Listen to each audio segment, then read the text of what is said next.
পিতামাতার সন্তুষ্টির ভিতরেই আল্লাহর সন্তুষ্টি। সুবহানাল্লাহ। এই বিষয়টি কিন্তু ছোট্ট ব্যাপার না।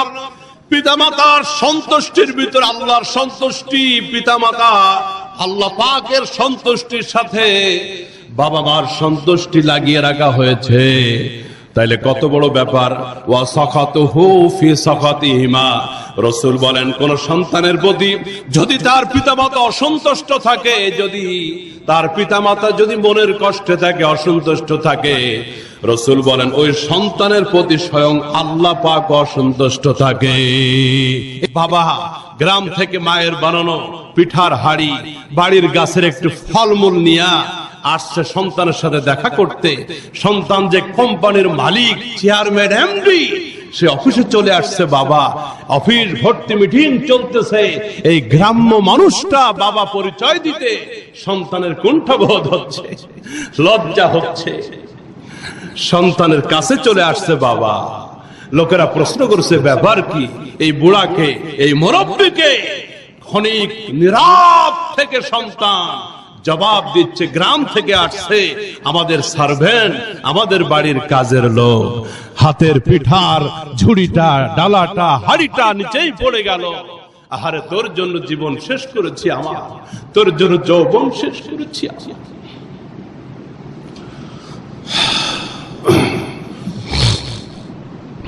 আমি মাঝে মাঝে এমনও করি, পয়সা করি হাতে যদি ভালো হয়, আর আমাদের ক্যাশিয়ার সাহেব যদি আমার হাতে মসজিদের বেতনটা তখন দেয়, আমার পয়সা কড়ির অবস্থা ভালো, আমি আমার পুরা বেতনটা নিয়ে মায়ের হাতে দিয়ে দিই।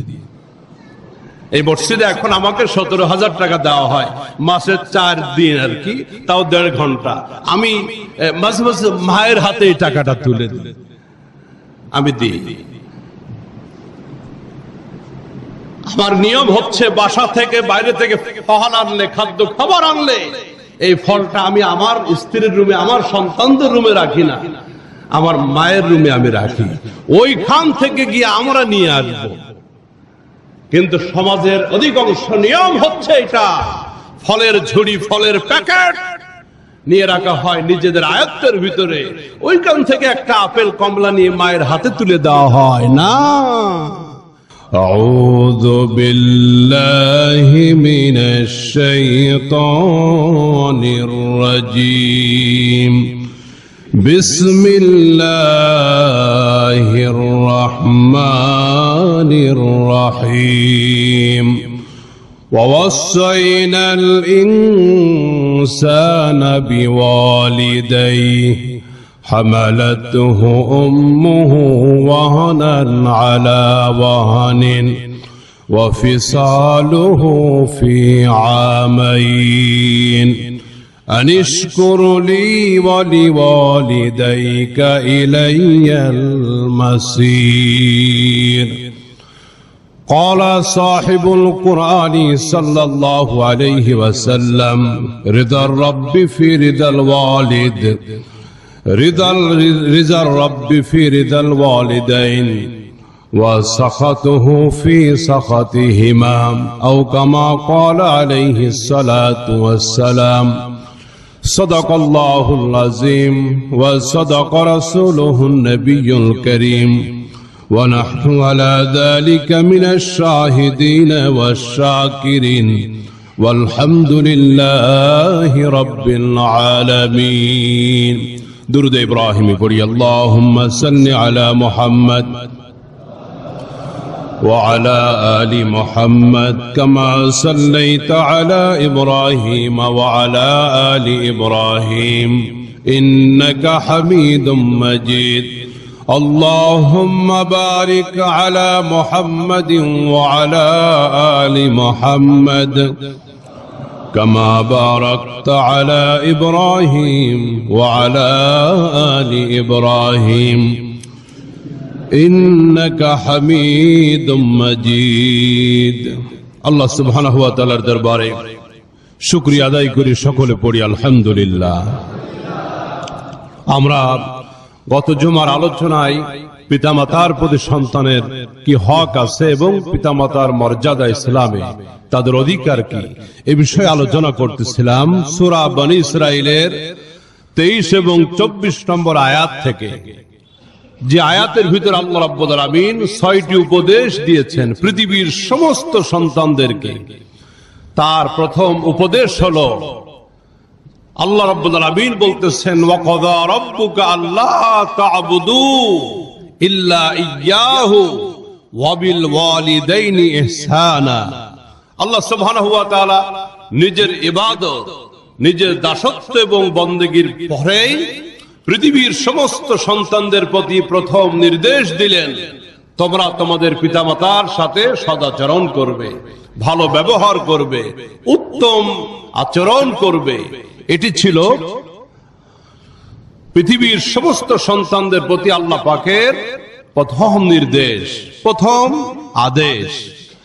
এমনকি পিতামাতা যদি মুশরিক হয়, যদি তারা কাফের হয়, তবুও তাদের সাথে সদাচরণ করা লাগবে। হযরতে উম্মে সালামা রাদিয়াল্লাহু তাআলা আনহা, তিনি নবীজির কাছে বললেন, ইয়া রাসূলুল্লাহ, আমার মা এসেছে, মা এখনো মুশরিকা, ঈমান আনে নাই, ইসলাম কবুল করে নাই, আমি তার সাথে কেমন আচরণ করব, কি ব্যবহার করব তার সাথে? নবীজি বললেন, সিলি উম্মাক, তুমি তোমার মায়ের সাথে উত্তম আচরণ করো, ভালো ব্যবহার করো এবং তার খেদমত করো। সেই ঈমান আনে নাই দেখে তার সাথে কোনো অসৎ আচরণ করা যাবে না। তার সব থেকে বড় পরিচয় হলো তিনি তোমার মা, তিনি তার গর্ভে তোমাকে লালন পালন করেছে, তোমাকে দুধ পান করিয়েছে, কাজে এর হক স্বরূপ তার সাথে ভালো আচরণ করতে হবে, খারাপ ব্যবহার করা যাবে না। রব্বুল আলামিন বলেন, ওয়া সাহিবুহুমা ফিদ দুনিয়া মা'রুফা, পিতামাতা যদি বিধর্মী হয়, অমুসলিম হয়, কাফের হয়, তবুও এই পৃথিবীতে তাদের জাগতিক যে হকগুলি আছে, সন্তানের কাছে যে পাওনা আছে, এগুলি তাদেরকে দিতে হবে, এগুলি তাদেরকে আদায় করতে হবে।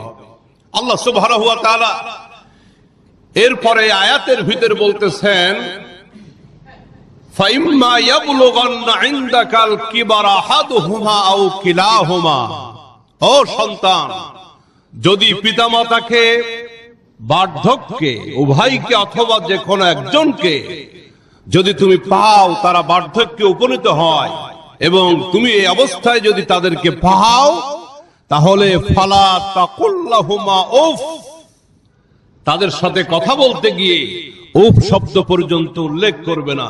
তাদের সাথে যদি কোনো কষ্ট তুমি পেয়ে থাকো, তাহলে তাদেরকে উফ শব্দ পর্যন্ত বলার অধিকার তোমার নাই। আদেশটি দিচ্ছেন কে? আল্লাহ সুবহানাহু ওয়া তাআলা। তাহলে পিতামাতার সাথে আচরণটা কেমন হবে? রব্বুল আলামিন তার প্রাথমিক রূপ আমাদেরকে শিখাচ্ছেন। ধমক তো দূরের কথা, তাদেরকে আঘাত তো দূরের কথা, মনে কষ্ট দেওয়া দূরের কথা, এমনকি কথা বলতে গিয়ে উফ শব্দটা তুমি উল্লেখ করবে না। এটি আল্লাহ পাকের অর্ডার, এটি আল্লাহ পাকের নির্দেশ। রব্বুল আলামিন এরপরে বলেন, ফালা তাকুল্লাহুমা উফফি ওয়ালা তানহারহুমা, ধমক দিবে না। তৃতীয় নম্বর নির্দেশ হলো তাদেরকে ধমক দিয়ে কথা বলবে না, চোখ গরম করে কথা বলবে না, মাথা উঁচু করে তুমি মোটা মোটা শব্দ দিয়া, ভারী কোন আওয়াজ দিয়ে তাদের সাথে কথা বলবে না। বহু সন্তান আছে, পিতামাতা দুর্বল হয়ে গেছে, কথায় কথায় তাদেরকে ধমক দেয়, কথায় কথায় কথার মাধ্যমে তাদেরকে শায়েস্তা করার চেষ্টা করে, নিচু করে রাখার চেষ্টা করে। রব্বুল আলামিন বলেন, খবরদার, ওয়ালা তানহারহুমা, খবরদার ধমক দিবে না, চোখ গরম করে কথা বলবে না। যেখানে উফ শব্দ পর্যন্ত বলার কোনো অবকাশ নাই, সেখানে ধমক দেওয়ার তো কোনো প্রশ্নই আসে না রে সন্তান। ওয়ালা তাকুল ফালা তাকুল্লাহুমা উফফি ওয়ালা তানহারহুমা ওয়া কুল লাহুমা কওলান কারীমা। রব্বুল আলামিন বলেন, তাহলে তোমাদের প্রশ্ন আসতে পারে যে উফ শব্দ বলবো না, তাদেরকে ধমক দিয়ে কথা বলবো না, তাহলে আয় আল্লাহ, আমার পিতামাতার সাথে কিভাবে কথা বলবো, ভাষাটা কেমন হবে? রব্বুল আলামিন শিখিয়ে দিলেন, নম্বর আদেশ, ওয়াকুল্লাহুমা কওলান কারীমা, তাদের সাথে অত্যন্ত নরম ভাবে, অত্যন্ত সহজ ভাবে, কওলান কারীমা আই কওলান লাতীফা কওলান জামিলা, তাদের সাথে সুন্দর ভাবে, অত্যন্ত নরম ভাবে তাদের সাথে কথা বলবে। তাহলে এতক্ষণ আলোচনা হলো তাদের সাথে জবানের ব্যবহার কেমন হবে, তাদের সাথে ভাষাটা কেমন হবে, আমাদের ভাষাগত আচরণ কেমন হবে, রব্বুল আলামিন সেইটা শিখালেন। এবার অন্যান্য সাইডের ব্যবহার কেমন হবে, আমার মানসিক আচরণ কেমন হবে, রব্বুল আলামিন অন্য সাইডের ব্যবহার পিতামাতার সাথে কেমন হবে সেইটা শিখাচ্ছেন। রব্বুল আলামিন বলে দিলেন, ওয়াখফিদ লাহুমা জানাহাদ-দুল্লি মিনার রাহমা ওয়া কুর রাব্বিরহামহুমা কামা রাব্বায়ানি সাগীরা। ওয়াখফিদ লাহুমা জানাহাদ-দুল্লি মিনার রাহমা, বিনয়ের ডানাকে পিতামাতার সামনে তুমি অবনত করে দাও, নিচু করে দাও। আল্লাহ পাক ডানার কথা বললেন, জানাহাদ-দুল্লি, বিনয়ের ডানাকে তাদের সামনে বিছাই দাও। ডানার কথা বললেন, তার কারণ হলো পাখির মূল শক্তি থাকে পাখার ভিতরে, ডানার ভিতরে। একটি পাখির দেহে যত শক্তি থাকুক না কেন, তার যদি ডানা না থাকে, ডানা যদি ভাঙ্গা থাকে, ডানায় যদি শক্তি না থাকে, ওই পাখি আকাশে উঠতে পারবে না, উড়ার ক্ষমতা তার হবে না। পাখির মূল চালিকা শক্তি হলো ডানার ভিতরে। রব্বুল আলামিন আমাদেরকে বিনয়ের ডানাকে পিতামাতার সামনে বিছিয়ে দিতে বললেন, অবনত করে দিতে বললেন। তার কারণ হলো রব্বুল আলামিন আমাদেরকে ইঙ্গিত করলেন, গোলাম রে, আজ তুমি বড় হয়ে গেছো, যৌবনের ডানাই তোমার শক্তি হয়ে গেছে, আজ তুমি বড় হয়ে গেছো, সম্পদের ডানা তোমার শক্তিশালী হয়ে গেছে, ক্ষমতার ডানা তোমার শক্তিশালী হয়ে গেছে। কিন্তু পিতামাতা আরো দুর্বল, আরো দুর্বল, এত দুর্বল হয়ে গেছে। একজন সামর্থ্যবান যুবক সম্পদশালী সন্তানের সামনে বহু পিতামাতা আছে, মাথা উঁচা করে কথা বলতে সাহস পায় না।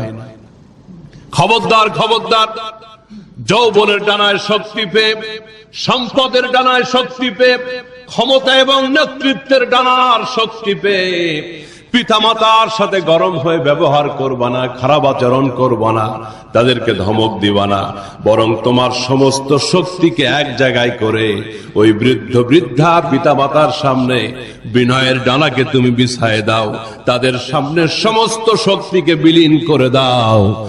জীবিত মানুষের সামনে মরা মানুষের যেমন শক্তি থাকে না, জীবিত মানুষের সামনে মৃত মানুষ যেমন নিজেকে দুর্বল করে দেয়, বান্দারে, তোর পিতামাতার সামনে তোমার আনুগত্যের মস্তককে সেইভাবে বিছায়া দিবা।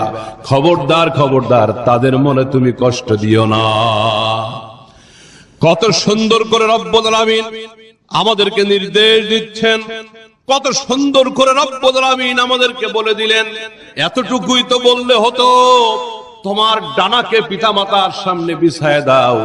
আল্লাহ রহমত শব্দ ব্যবহার করেছেন, ওয়াখফিদ লাহুমা জানাহাদ-দুল্লি মিনার রাহমা।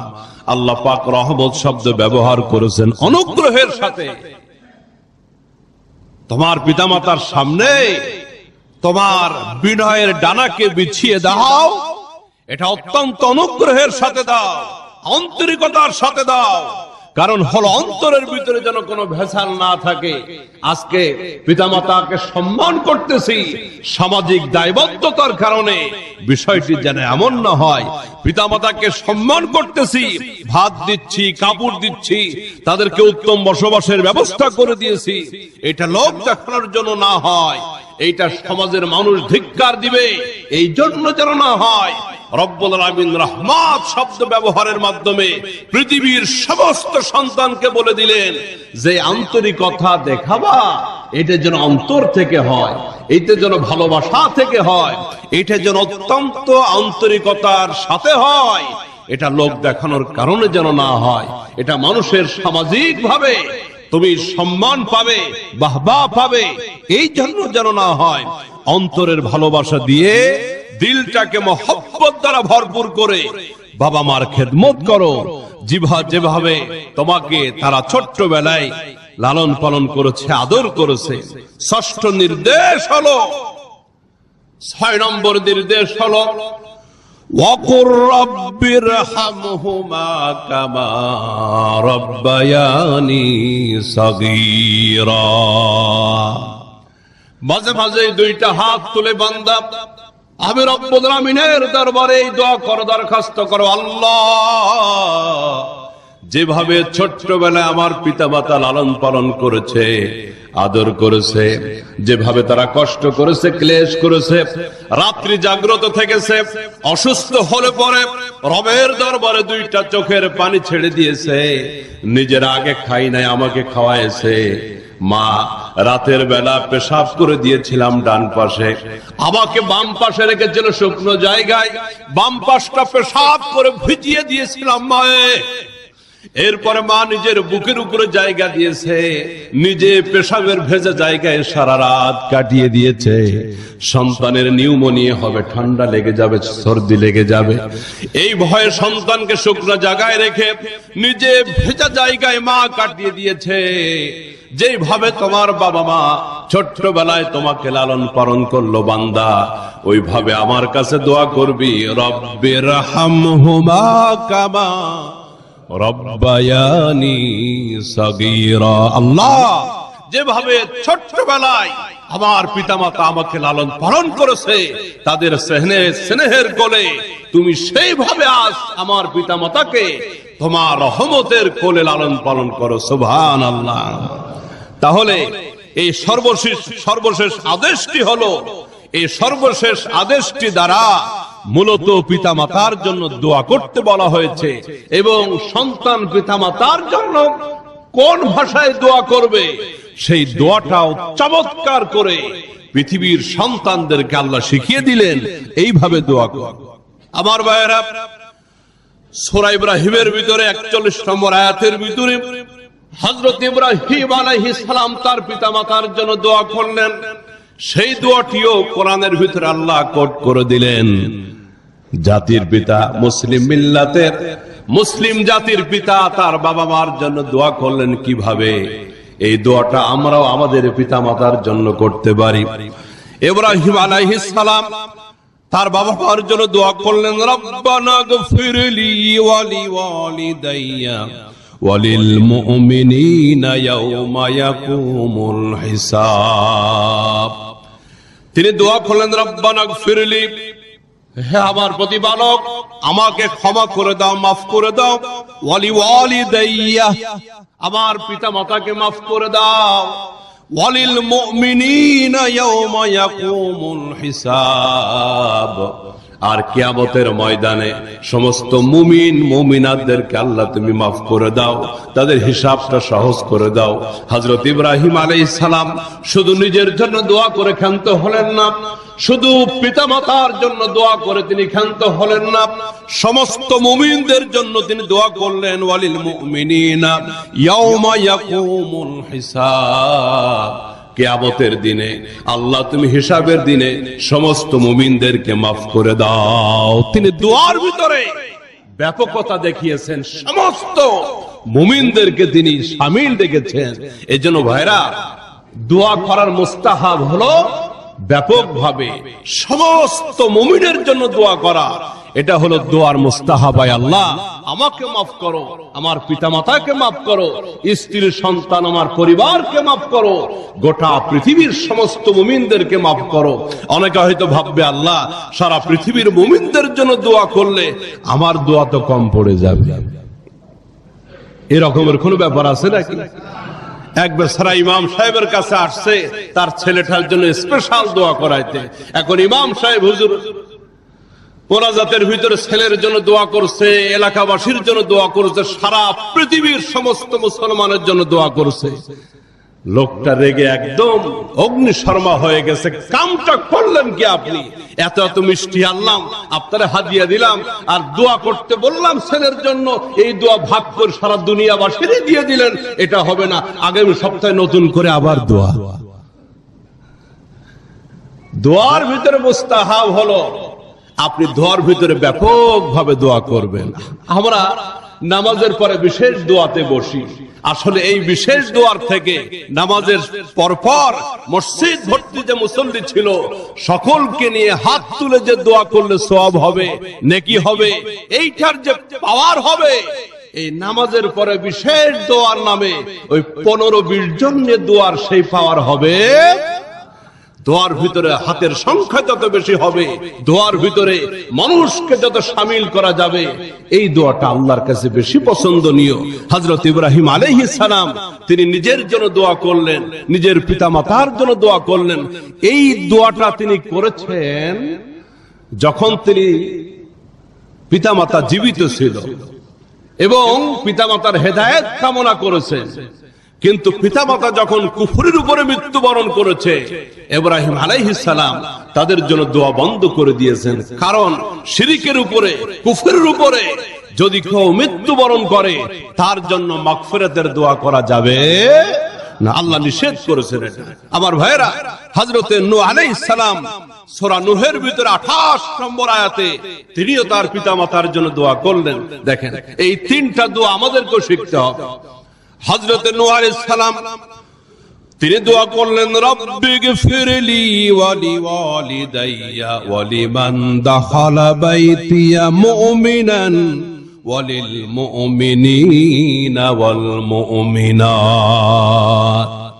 রব্বিগফিরলি, হে আমার প্রতিপালক আমাকে maaf করে দাও, ওয়া লিওয়ালিদাইয়া আমার পিতামাতাকে maaf করে দাও। শুধু তাই নয়, ওয়ালিমান দাখালা বাইতিয়া আমার ঘরে যারা প্রবেশ করবে, তাফসীরের ভিতরে লিখতেছে বাইতিয়া দ্বারা আমার ঘরে অর্থাৎ মসজিদের ভিতরে, ঘরে হোক অথবা মসজিদে হোক। হযরত নূহ আলাইহিস সালাম বলতেছে, আল্লাহ যারা আমার ঘরে প্রবেশ করবে তাদেরকে maaf করে দাও, ওয়ালিল মুমিনিনা ওয়াল মুমিনাত পৃথিবীর সমস্ত মুমিন নারী এবং পুরুষদেরকে আল্লাহ তুমি maaf করে দাও, আমিন। তাহলে একটি দোয়া হলো সূরা বনী ইসরাঈলের 24 নম্বর আয়াতের ভিতরে এক প্রথম দোয়া, রব্বির হামহুমা কামা রাব্বায়ানি সগীরা। এটা সূরা বনী ইসরাঈলের 24 নম্বর আয়াতে। আরেকটি দোয়া হলো রব্বানা গফিরলি ওয়া লিওয়ালিদাইয়া ওয়া লিল মুমিনিনা ইয়াওমা ইয়াকুমুল হিসাব। এটা সূরা ইব্রাহিমের 41 নম্বর আয়াতে।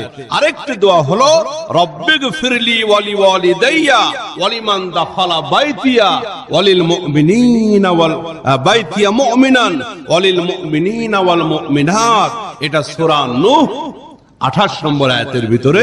এই 3টি দোয়া আমরা মুখস্থ করে নিব এবং পিতামাতার জন্য দোয়া করব। মুহতারাম হাজিরিন, কোরআনে কারীমের এক জায়গায় দুই জায়গায় নয়, বহু জায়গায় আল্লাহ সুবহানাহু ওয়া তাআলা নিজের হকের পরে, নিজের ইবাদতের দাসত্বের পরে পিতামাতার কথা তিনি বলেছেন, এক দুই জায়গায় নয়। কোরআনে কারীমের সূরা নিসা 36 নম্বর আয়াতের ভিতরে রব্বুল আলামিন বলেন, ওয়া'বুদুল্লাহা ওয়া লা তুশরিকু বিহি শাইআ ওয়া বিল ওয়ালিদাইনি ইহসানা। ও পৃথিবীর গোলামেরা, ওয়া'বুদুল্লাহা আল্লাহ পাকের দাসত্ব করো, আল্লাহ পাকের ইবাদত করো, বন্দেগী করো, ওয়া লা তুশরিকু বিহি শাইআ আল্লাহর সাথে কাউকে শরীক করবা না। নামাজ পড়বা মসজিদে আর সন্তান চাইবা গিয়ে মাজারে বাবার কাছে, এই আকীদা নিয়ে হয়তো বাবার কাছে চাইলে এই মৃত মাজারের কবরওয়ালা আমার সন্তানের ব্যবস্থা করে দিতে পারবে, এটা আল্লাহর সাথে মারাত্মক শরীক হয়ে যাবে। সম্পদ লাগবে রবকে বলো, যা কিছু দরকার সবকিছু আল্লাহকে বলো। তাবিজে দিতে পারবে না, হাতের আংটিতে দিতে পারবে না, অষ্টধাতু কিচ্ছু দিতে পারবে না, কোন পাথরের কোন ক্ষমতা নাই। হযরত ওমর ফারুক রাদিয়াল্লাহু তাআলা আনহু তিনি হাজরে আসওয়াদ কাবার সাথে লাগানো পৃথিবীর সবথেকে দামি পাথর, কালো হলে কি হবে? এইটা হতে পারে বাহ্যিক ভাবে কালো, কিন্তু এটা অভ্যন্তরীণ ভাবে এত আলো। রাসূল বলেছেন, যদি কোনো ব্যক্তি হাজরে আসওয়াদে চুমা খায় ভক্তির সাথে রবের সন্তুষ্টির জন্য, আল্লাহ সগীরা গুনাহ মাফ করে দিবে। এই জন্য হাজী সাহেবরা সেখানে গিয়ে রীতিমতো যুদ্ধ শুরু করে দেয়, এটা আবার নিষেধ। কিন্তু হযরত ওমর ফারুক রাদিয়াল্লাহু তাআলা আনহু তিনি হাজর আসাদ পাথরের কাছে গেলেন। হাজর আসাদ পাথরকে তিনি চুমা দিলেন আর বললেন, ও পাথর, আমি কিন্তু জানি তোমার কোনো ক্ষমতা নাই, তোমার কোনো পাওয়ার নাই। আমি ওমর তোমাকে কখনো চুমা দিতাম না, কিন্তু আমি আমার রাসূলকে দেখেছি, আমার নবীকে চুমা দিতে দেখেছি, এই জন্য আমি তোমাকে চুমা দিচ্ছি। কিন্তু আমি জানি ব্যক্তিগতভাবে তোমার কোনো ক্ষমতা নাই। ক্ষমতা একমাত্র আল্লাহ রাব্বুল আলামিন বলতেছেন, ওয়াবুদুল্লাহ ওয়ালা তুশরিকু বিহি শাইআ। আল্লাহ পাকের ইবাদত করো, দাসত্ব করো, গোলামি করো গোলামেরা, আর তার সাথে কাউকে শরীক করবে না, তার সাথে কাউকে অংশীদার করবে না। ওয়াবিল ওয়ালিদাইনি ইহসানা, এবং তোমার পিতামাতার সাথে সদাচরণ করো, ভালো ব্যবহার করো। সূরা নিসা 36 নম্বর আয়াত। রব্বুল আলামিন সূরা আনকাবুত 8 নম্বর আয়াতের ভিতরে বলেন, ওয়াসাইনাল ইনসানা বিওয়ালিদাইহি হুসনা। আমি পৃথিবীর সমস্ত মানুষকে নির্দেশ দিয়েছি, পৃথিবীর সমস্ত মানুষকে আদেশ করেছি, তারা যেন তাদের পিতামাতার সাথে ভালো ব্যবহার করে, সদাচরণ করে। এটা সূরা আনকাবুত 8 নম্বর আয়াত। আর সূরা লোকমানের 14 নম্বর আয়াতের ভিতরে রব্বুল আলামিন বলেন, আনিশকুরুলি ওয়া লিওয়ালিদাইকা ইলাইয়াল মাসির।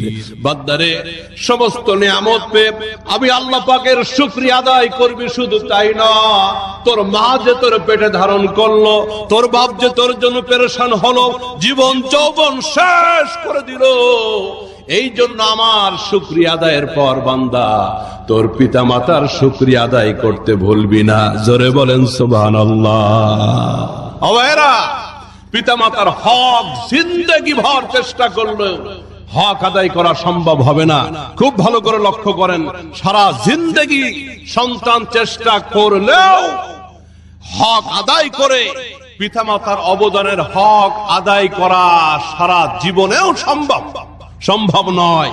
তবে তাদের শুকরিয়া আদায় করতে হবে, তাদের শুকরিয়া আদায় করতে হবে। হযরত আব্দুল্লাহ ইবনে ওমর রাদিয়াল্লাহু তাআলা আনহু, অর্থাৎ হযরত ওমর ফারুক রাদিয়াল্লাহু তাআলা আনহুর সন্তান হযরত আব্দুল্লাহ, তিনি বাইতুল্লাহ তাওয়াফ করতেছেন, কাবা ঘর তাওয়াফ করতেছেন। খুব ভালো করে লক্ষ্য করেন। আমরা বাবা মার জন্য সামান্য কিছু করলেই মনে করি বহুত কিছু করে ফেলেছি। না না না, সারা জিন্দেগি ভর চেষ্টা করলো, তাদের অবদানের হক আদায় করা সম্ভব হবে না। এই জন্য শুকরিয়া আদায় করতে হবে, তাদের হক আদায় করে যেতে হবে, কিন্তু হক আদায় পরিপূর্ণ সম্ভব হবে না। হাদিস আল মুফরাদাত 11 নম্বর হাদিস, আল আদাবুল মুফরাদাত, মুফরাদ 11 নম্বর হাদিস। এটি হযরত আব্দুল্লাহ ইবনে ওমর রাদিয়াল্লাহু তাআলা আনহু, তিনি বাইতুল্লাহ তাওয়াফ করতেছেন। হঠাৎ করে লক্ষ্য করলেন এক যুবক তার মাকে কাঁধে নিয়ে যুবক বাইতুল্লাহ তাওয়াফ করতেছেন। ইয়ামানি যুবক, তার বাড়ি হলো ইয়ামান দেশে। এই যুবক ছেলেটি হযরত আব্দুল্লাহর কাছাকাছি এসে, ইবনে ওমরের সামনে এসে যুবক বলতেছে, এই যে পিঠে বহন করে আমি তাওয়াফ করতেছি আমার মা, আমি আমার মাকে বহু কষ্ট করে ইয়ামান থেকে মক্কা পর্যন্ত এনেছি। আমি আমার মায়ের জন্য একটা অনুগত উট, অর্থাৎ মা আমার পিঠে সাওয়ার থাকে, মায়ের পাদানির ধাক্কায় আমি আঘাত পাই, কিন্তু কষ্ট সহ্য করি, আমি মনে ব্যথা গ্রহণ করি না। এত এত বর্ণনা দেওয়ার পরে যুবক হযরত ইবনে ওমরকে বলতেছেন, ক্বালা ইয়া ইবনে ওমর আতারানি জাযাইতুহা, আমি আমার মায়ের প্রতিদান দিতে পেরেছি, হক আদায় করে ফেলেছি, এটাকে আপনি মনে করেন? মাকে এত কষ্ট করে ইয়ামান থেকে মক্কাতে নিয়ে আসলাম, কাঁধে চড়িয়ে বাইতুল্লাহর তাওয়াফ করতেছি, আমার মায়ের জন্য আমি উটের মতো, বাহনের মতো মায়ের পায়ের আঘাত লেগে ব্যথা পাই, আমি সহ্য করি, মনে কষ্ট নেই না? ও ইবনে ওমর, আতারানি জাযাইতুহা, আমি মায়ের হক আদায় করে ফেলেছি, আপনি কি এটা মনে করেন? হযরত ইবনে ওমর তিনি জবাব দিচ্ছেন, ক্বালা লা ওয়ালা বি সাফরাতিন ওয়াহিদাতিন। যুবক রে, সারা জিন্দেগীর হক আদায় করেছো তো দূরের কথা, মায়ের একটি দীর্ঘশ্বাসের একটা হকও তুমি আদায় করতে পারো না। আল্লাহু আকবার। মা তোমাকে পেটে নিয়ে রাতের বেলা যে ঘুমাইতে পারলো না, সারা রাত বিনিদ্র থাকলো, জাগ্রত থাকলো, খেতে পারলো না, ক্ষুধার্ত মা। মায়ের পেটের ভিতরে জোরে জোরে লাথি দিয়েছিলে, আঘাত করেছিলে মাথা দিয়ে, হাঁটু দিয়া। মা যে দীর্ঘশ্বাস ফেলেছিল, চোখের পানি ফেলেছিল কষ্টের কারণে। যুবক রে, সারা জিন্দেগীর হক আদায় করে ফেলেছ দূরের কথা, মায়ের একটা নিঃশ্বাসের হক আদায় করতে পারো নাই। আমার কাঁঠালবাগের যুবকেরা, আমার মুরব্বীরা, সকলেই তো মায়ের সন্তান, বাবার সন্তান। আমি গত জুমায় হাত দেখেছিলাম কাদের বাবা আছে, কাদের বাবা নাই। অধিকাংশ হাত দেখেছিলাম যাদের বাবা মা ইন্তেকাল করেছে। এই জন্য যাদের আছে, যাদের চলে গেছে, খুব দরদের সাথে তাদের জন্য কাজ করতে হবে। তাদের মনে কষ্ট দেওয়া যাবে না, যেভাবে তারা খুশি থাকবে সেই কাজটা করতে হবে। নবীজি সাল্লাল্লাহু আলাইহি ওয়াসাল্লাম বলেন, হাদিসটি তিরমিজি শরীফের ভিতরে 310 নম্বর হাদিস, তিরমিজি শরীফের 310 নম্বর হাদিস। নবীজি বলতেছেন, রিদা রাব্বি ফি রিদাল ওয়ালিদাইন ওয়া সাখাতুহু ফি সাখাতিহিমা। পিতামাতার সন্তুষ্টির ভিতরেই আল্লাহর সন্তুষ্টি। সুবহানাল্লাহ। এই বিষয়টি কিন্তু ছোট্ট ব্যাপার না। পিতামাতার সন্তুষ্টির ভিতরে আল্লাহর সন্তুষ্টি, পিতামাতা আল্লাহ পাকের সন্তুষ্টির সাথে বাবা মার সন্তুষ্টি লাগিয়ে রাখা হয়েছে। তাইলে কত বড় ব্যাপার। ওয়া সাখাতুহু ফি সাখাতিহিমা। রাসূল বলেন, কোন সন্তানের প্রতি যদি তার পিতামাতা অসন্তুষ্ট থাকে, যদি তার পিতামাতা যদি মনের কষ্টে থাকে, অসন্তুষ্ট থাকে, রাসূল বলেন ওই সন্তানের প্রতি স্বয়ং আল্লাহ পাক অসন্তুষ্ট থাকে। এই জন্য পিতামাতার খেদমত করা, পিতামাতার সেবা করা, তাদের হক আদায় করা, তারা কি বলতে চায় সেটি জানতে চাওয়া। আমার ভাইয়েরা, একটি হাদিস আপনাদেরকে শোনাবো। এক সাহাবী নবীজির কাছে এসে জিহাদের অনুমতি চাইলেন। দেখেন, ক্ষেত্র বিশেষ কখনো কখনো বহু ইবাদতের থেকে পিতামাতার খেদমত করা, তাদের ডাকে সাড়া দেওয়া, তাদের অনুগত থাকা, এটি অনেক ইবাদতের চাইতেও আল্লাহর কাছে বেশি গুরুত্বপূর্ণ। সাহাবী এসে রাসূলের কাছে জিহাদের অনুমতি চাইতেছে। হাদিসটি বুখারী শরীফ 3004 নম্বর হাদিস, মুসলিম শরীফ 2549 নম্বর হাদিস। সাহাবী রাসূলের কাছে আসলো, যা রাজুলুন ইলা নবী, পড়েন সাল্লাল্লাহু আলাইহি ওয়াসাল্লাম, ফাস্তাদানাহু ফিল জিহাদ। সে নবীজির কাছে এসে যুদ্ধে যাওয়ার অনুমতি চাইলো, রাসূলের কাছে জিহাদে যাওয়ার অনুমতি প্রার্থনা করলো। ফাকালা আহাইয়ুন ওয়ালিদাক। নবীজি বললেন, তোমার পিতামাতা কেউ কি জীবিত আছে? ক্বালা নাআম। সাহাবী বলছে, ইয়া রাসূলুল্লাহ, আছে, আমার পিতামাতা জীবিত আছে। রাসূল বলতেছেন, ক্বালা ফাফিহিমা ফাজাহিদ। সাহাবী, এই মুহূর্তে তোমাকে যুদ্ধে যেতে হবে না, যেহেতু তোমার বৃদ্ধা পিতামাতা বাড়িতে আছে, তুমি তাদের কাছে ফিরে যাও, তাদের কাছে অবস্থান করো এবং তাদের মাধ্যমে তুমি জিহাদ করো। অর্থাৎ তাদেরকে খুশি করার মাধ্যমে, তাদের খেদমতের মাধ্যমে তুমি জিহাদের চেষ্টা করো, এইটাই তোমার জন্য জিহাদ। জোরে বলেন সুবহানাল্লাহ। এই হাদিসে ময়দানে যুদ্ধ করার থেকে একজন সন্তানকে বৃদ্ধ পিতামাতার হক আদায় করা, তাদের সেবা করাকে জিহাদের চাইতে বেশি মূল্যায়ন করলেন নবীজি সাল্লাল্লাহু আলাইহি ওয়াসাল্লাম। প্রশ্ন হতে পারে, হুজুর, এত এত খেদমত করলে লাভ হবে কি? লাভ তো দুনিয়াতেও হবে, লাভ তো আখিরাতেও হবে। আমার ভাইয়েরা, হযরত ওয়াইস আল কারনী, আপনারা নাম শুনেছেন। হযরত ওয়াইস কারনীকে নিয়ে অনেক বিভ্রান্তিমূলক ঘটনা আমাদের সমাজে আছে। তিনি দাঁত ভাঙছেন নবীর মহব্বতে, এগুলি সম্পূর্ণ মিথ্যা বানোয়াটি ঘটনা।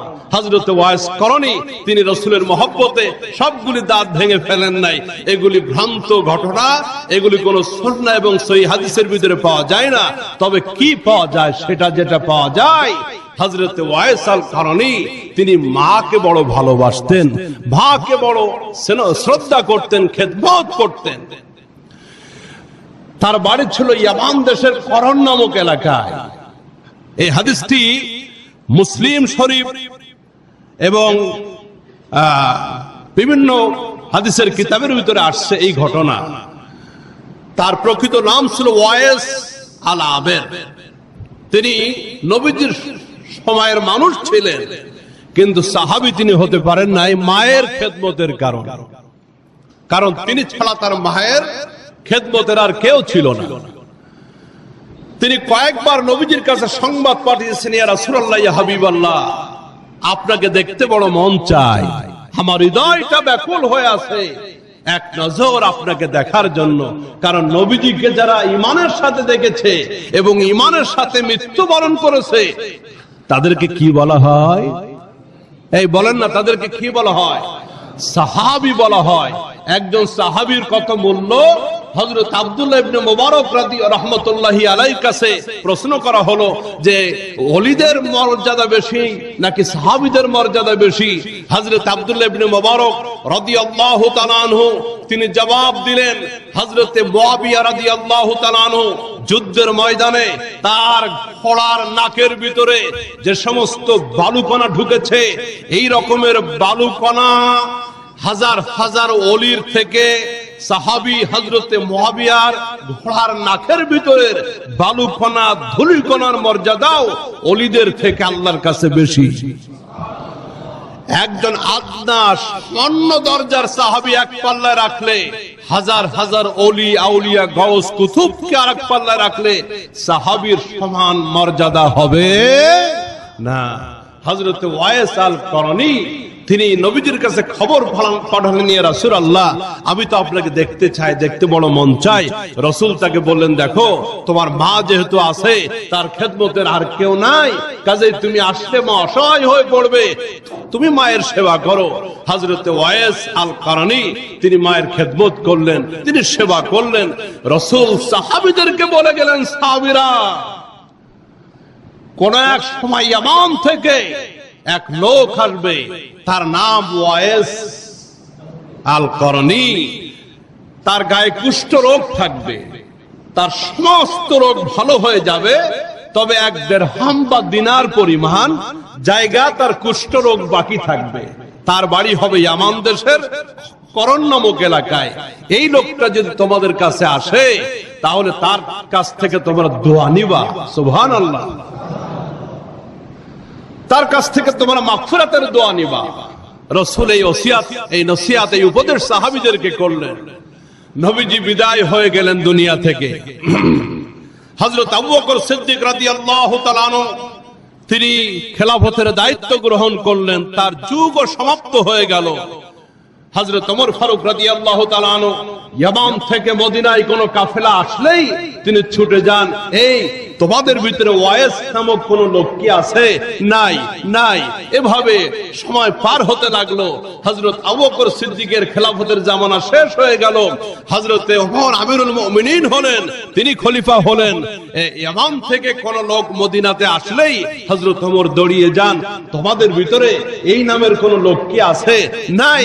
হঠাৎ করে এক কাফেলায় হযরত ওয়াইস আল করণী তিনি মদিনাতে আসলেন। হযরত ওমর ছুটে গেলেন, ইয়ামান থেকে একটা কাফেলা আসছে। তিনি বললেন, হেই, তোমাদের ভিতরে কি ওয়াইস আল করণী এই এলাকার বাসিন্দা, এই নামের কোন লোক কি আছে? একজন লোক বলতেছে, লাব্বাইক, আমি হলাম ওয়াইস।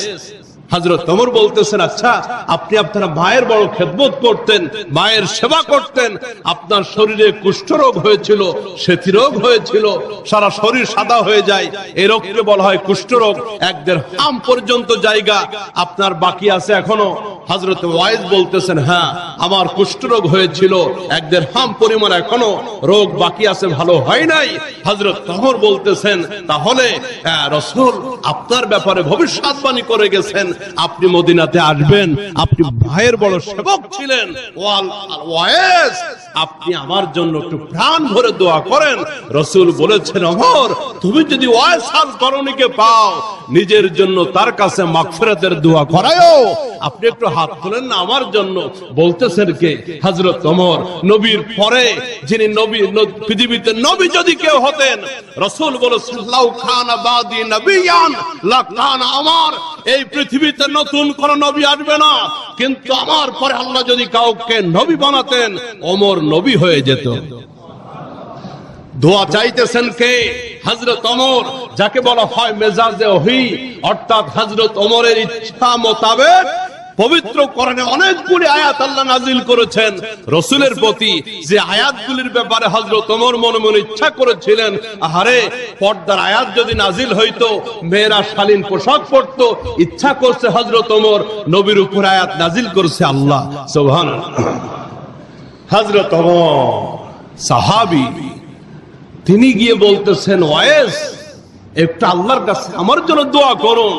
হযরত ওয়াইস আল করণী বলতেছেন, আপনি হলেন আমিরুল মুমিনিন, আপনার কত মর্যাদা, আপনি সাহাবী, আপনার জন্য আমি দোয়া করব।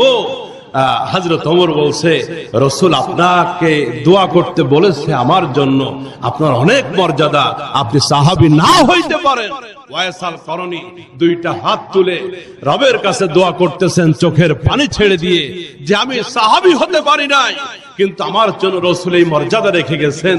হযরত ওমর আমাকে দিয়ে দোয়া করাচ্ছেন। আমার ভাইরা, এই হলো মায়ের খেদমতের বদৌলতে, পিতামাতার সেবার বরকতে হযরত ওয়াইস আল করণী এই মর্যাদা পেয়েছেন। এই জন্য আসুন, যাদের পিতামাতা আছে আমরা সেবা করার চেষ্টা করি, খেদমত করার চেষ্টা করি। রাসূল বলতেছেন, রিদা রাব্বি ফিরদাল ওয়ালিদাইন, পিতামাতার সন্তুষ্টির ভিতরে কার সন্তুষ্টি?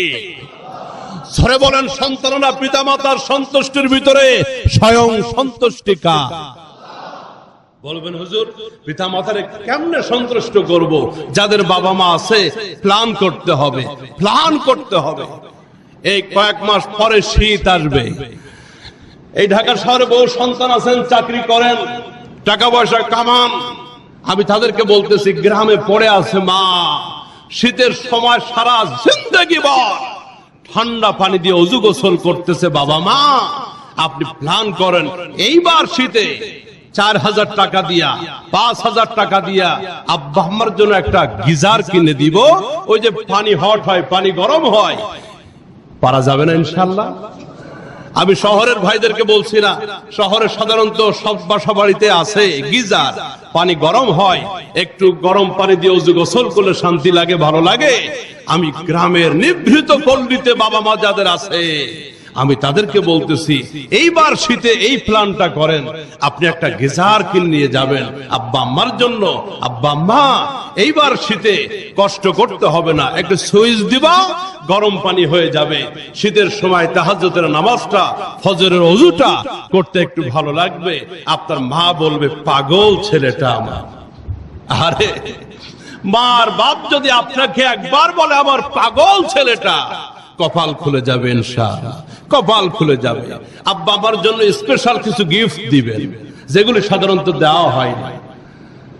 অনেকে চেষ্টা করেন, আমি জানি, অনেক সন্তান পিতামাতাকে ভালোবাসেন, আমি জানি, তবে আমি একটু চেষ্টা করি আমার মতো করে। আমি মাঝে মাঝে এমনও করি, পয়সা করি হাতে যদি ভালো হয়, আর আমাদের ক্যাশিয়ার সাহেব যদি আমার হাতে মসজিদের বেতনটা তখন দেয়, আমার পয়সা কড়ির অবস্থা ভালো, আমি আমার পুরা বেতনটা নিয়ে মায়ের হাতে দিয়ে দিই। এই মসজিদে এখন আমাকে 17,000 টাকা দেওয়া হয়, মাসে 4 দিন আর কি, তাও 1.5 ঘন্টা। আমি মাঝে মাঝে মায়ের হাতে এই টাকাটা তুলে দিই, আমি দিই। আমার নিয়ম হচ্ছে, বাসা থেকে বাইরে থেকে ফল আনলে, খাদ্য খাবার আনলে, এই ফলটা আমি আমার স্ত্রীর রুমে, আমার সন্তানদের রুমে রাখি না, আমার মায়ের রুমে আমি রাখি, ওইখান থেকে গিয়ে আমরা নিয়ে আসবো। কিন্তু সমাজের অধিকাংশ নিয়ম হচ্ছে এটা, ফলের ঝুড়ি, ফলের প্যাকেট নিয়ে রাখা হয় নিজেদের আয়ত্তের ভিতরে। ওইখান থেকে একটা আপেল কমলা নিয়ে মায়ের হাতে তুলে দেওয়া হয় না।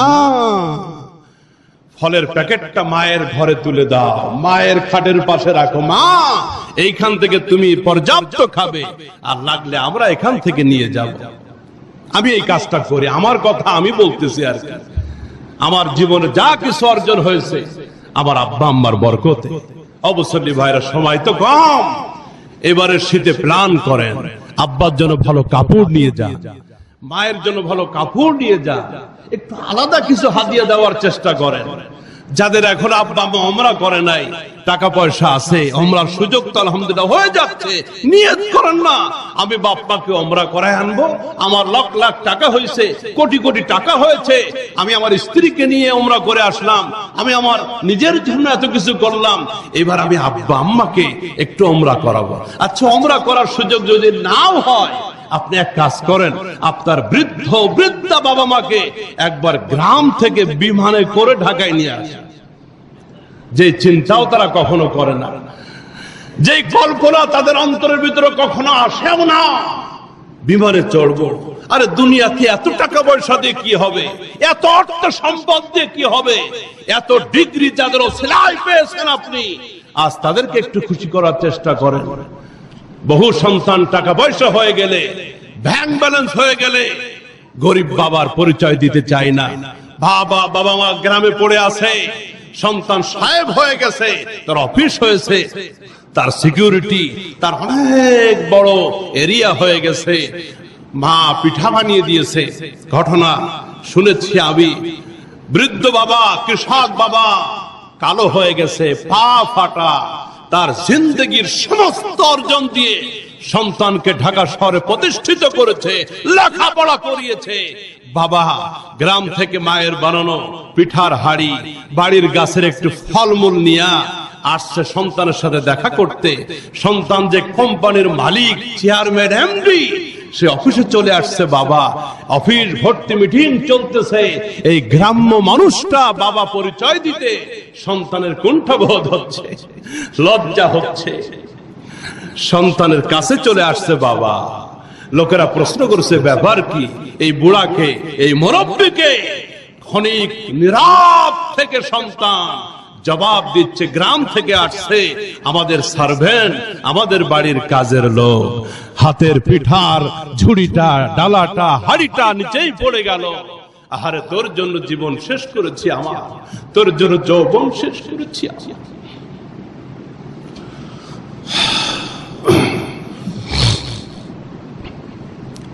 এবার নিয়ত করেন, যাদের টাকা পয়সা আছে, আব্বা আম্মাকে একবার বিমানে চড়ায় ঢাকায় আনবেন, অথবা ঢাকা থেকে আবার গ্রামে নিয়ে যাইতে গেলে একটু বিমানে চড়াই দিবেন। পারা যাবেন ইনশাআল্লাহ। টাকা পয়সা যাদের আছে, সামর্থ্য যাদের আছে, যাদের কম আছে, তারা তাদের সাধ্যের ভিতরে এই কাজগুলি করবেন। আল্লাহ আপনাদেরকে কবুল করুক। জোরে বলেন আমিন, আরো জোরে বলেন আমিন। মাকে প্রাণ ভরে মা মা বলে ডাকবেন, জড়িয়ে ধরবেন, চুমা খাবেন, হাত পা টিপে দিবেন। আহারে মা, আমার এই যে ডেঙ্গু হলো, কি মা, আমি হঠাৎ করে আমি শুয়ে আছি, শরীরটা ব্যথা, আমার পায়ের ভিতরে কে চাপতেছে, টিপতেছে, হঠাৎ দেখি মা আমার পা টিপতেছে। কি মা, প্রত্যেকেই মায়ের সন্তান আমরা। আমি 5 দিন হাসপাতালে ছিলাম, আজমল হাসপাতালে, ডেঙ্গু আক্রান্ত হয়ে। রাতের বেলা সব ঘুমাচ্ছে, পিতা চলে গেছে, ভাই বোন চলে গেছে, প্রত্যেকটি বাচ্চা, প্রত্যেকটি অসুস্থ মানুষের বেডে রাতের বেলা একজন মানুষ ঝিমাচ্ছে, বসে আছে। লক্ষ্য করে দেখলাম তিনি হলেন মা। ছেলে অসুস্থ, মা পেরেশান, বাবা পেরেশান।